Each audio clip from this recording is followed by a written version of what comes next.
This time, it's personal.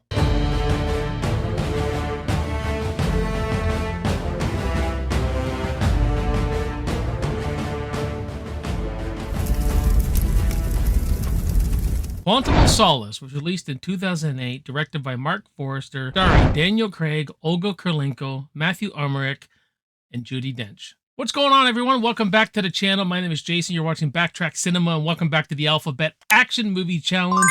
The letter Q, and the only thing I could think of was Quantum of Solace. I'm sure there's more action movies out there, but today we're going to do Quantum of Solace.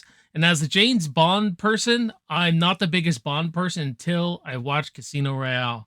And a big shout out to Brad and Brett, man, from Good Will Hunting. They're big Bond fans. They kind of kicked my ass into, getting into Daniel Craig Bond era. They said, J-Man, if you're going to watch Bond, you'll like Daniel Craig the most. And I think they may be right, but I will go back eventually and watch the others. But I'm not the biggest Bond fan. I don't see all the tidbits and all the homages into these movies, probably, like most of you Bond fans do. But Casino Royale, I really liked. I think it's a fantastic flick, fantastic origin story. Now, that being said, we get to Quantum of Solace. I will say this was a step down. I didn't enjoy this as much as Casino Royale. Stacked against the Bond franchise, I would say it's not that great. But stacked up against generic action flicks, this is still pretty good.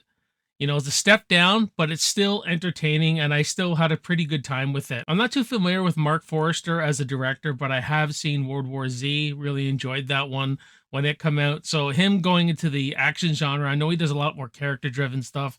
And there is still a lot of good character work in here. It's just not as much as Casino Royale. There's not as much pulse-pounding tension and thrills and all that kind of stuff that the Casino Royale had. And this director was tested too, because there was a writer's strike when they put this into production. So the Daniel Craig and the director were kind of filling the blanks in. And then they only had 5 weeks. He only had 5 weeks to edit this film, I believe. That's insane for a Bond film. The man was under the gun, so I think I'll defend him in that aspect because he still put out a pretty good product. So following the death of Vesper Lynd, James Bond makes his next mission personal. The hunt for those who blackmailed his lover leads from the ruthless businessman Dominic Green, a key player in the organization which coerces Vesper. Bond learns that Green is plotting to gain total control of a vital natural resource, and he must navigate a minefield of danger and treachery to foil the plan. So let's start with that opening title sequence. I don't mind it. A lot of people I heard trash this and they don't like it. It's done by Alicia Keys and Jack White. I didn't mind the song at all, honestly. Casino Royale's obviously everything that movie did, it seems that it just did it better. This basically has a real 70s action revenge thriller kind of feel to it, with the quick cutting, the grittiness. And I think he with those quick cuts, he was trying to hide a lot, but all the power to him. It still works pretty decent enough for me. And the central themes of everything here is revenge. I do like the journey we take Bond on. And people are trying to tell Bond, she died for you. And just wake up to what she really did for you. And it's really Bond coming to terms with that. Coming to terms with the forgiveness of Vesper and getting the people who did this, but not taking revenge. So at the end of the movie, we get a great moment where he doesn't take revenge for Vesper. He does everything the legitimate way. And I do like the way the movie ends with those arcs and everything. And it's also our Bond girl, Camilla, I think her name is. She's an okay character to me. I didn't think she was like great or blow you away anyway, but she's basically on her own quest for revenge of something that happened to her family years ago with this general and all that. And you get all the action with her. She gets into a big fight with this general guy. It's pretty satisfying. At the same time, we got Bond fighting our main villain, Dominic Green, who, is trying to buy up all this land to take for the oil, but it turns out that he's causing a drought and he wants the water. Jack prices up, all that kind of stuff is pretty good in this movie. The action is serviceable enough. I do like certain scenes, but for the most part, it falls into kind of generic territory for me. There's one fight he gets into with this guy where when they crash through this window, and the camera follows them down to the floor. I thought all that was handled really well. And even some of the end fight scenes are pretty good. There was just nothing really thrilling or got you on the edge of your seat or heart pounding. Like when he gets in Casino Royale, there's the scene where he gets poisoned, and there's a lot of thrills there. All the action in the Casino Royale, you know what I mean, that you got, or when they tied up Vesper on the road and he's driving and he just sees her and he flips his car. Nothing like that really in this movie, that really heart-pounding action, right?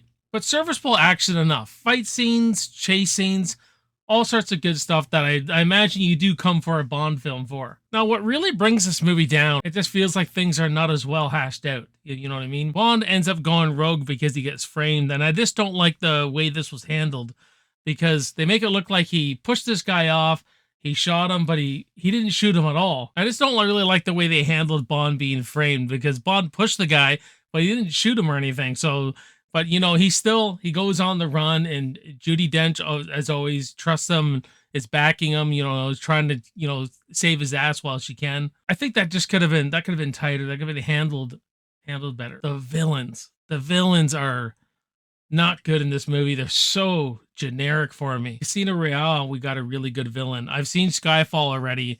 Great villain in that. This is not just a generic villain. He's not intimidating. I don't buy this character could push his weight around. It was just the easiest fight for Bond ever, most likely. Just nothing to him. I don't blame the actor at all or anything like that. It's just this character did nothing for me.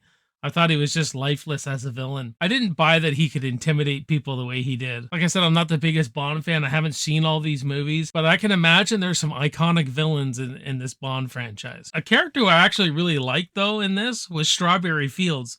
Agent Fields, where she's supposed to come and take Bond back. And I really liked her character. I thought she was just a funny character. She was a sweet character. And what happens to her? She ends up getting killed by Dominic Green. Find her all drowned, like all smothered with oil and everything like that. But I was like, man, I wish that character would have lived. But it sets up Bond's character too. And, you know, he doesn't think about how he puts other people in danger and stuff like that. So it suited his character and stuff like that. I really liked her, though. I thought the performance was good, and just a great Bond girl, man. A great Bond girl. She's not in it that long, but she made an impact to me. But yeah, guys, kind of a step down for a Bond movie, but still entertaining. I would still pop. I wouldn't skip this one probably in a marathon. I don't hate it. I wouldn't bash it or anything like that. I think it's still a good enough time. So I'm gonna give Quantum of Solace a C+.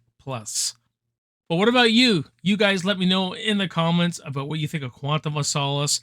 Do some of you like it? Do some of you hate it? Let's have a healthy, great conversation about Quantum of Solace. If you're new to the channel, please hit the subscribe button. It goes a long way on building the channel.